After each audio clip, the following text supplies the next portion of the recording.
Hello and welcome. In this video, I'm going to show you how to connect Lovable to GitHub. All right. If you found this video helpful, please leave a like and subscribe to the channel for more such tutorials. Now, first up, go ahead and open up your project. All right.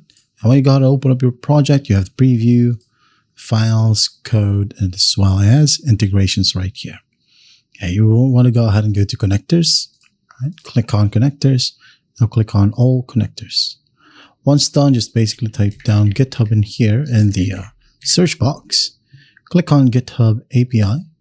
Now you can go ahead and click on either backup my code to GitHub or use the GitHub API in my app. So I'm just going to go ahead and sync my code right here.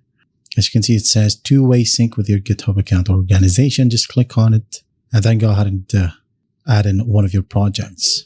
So it says here, select installation, choose an existing GitHub installation or install on a new account. So I'm just going to go ahead and add in a new account. Then I'm going to click on authorize right here. Wait for it to load. It's going to connect you to GitHub. There you go. All repositories or only selective repositories. So click on install and verify via email. I'm going to go ahead and open up my emailing service. And then I'm going to put down the code in the area where it's needed. All right. I'm going to paste right here. Click on verify. And then here you have it. Just wait a bit. Now it's going to connect by itself real quick. There you go. Our GitHub and Lovable AI is now connected. I hope this video helps and I'll see you in the next one.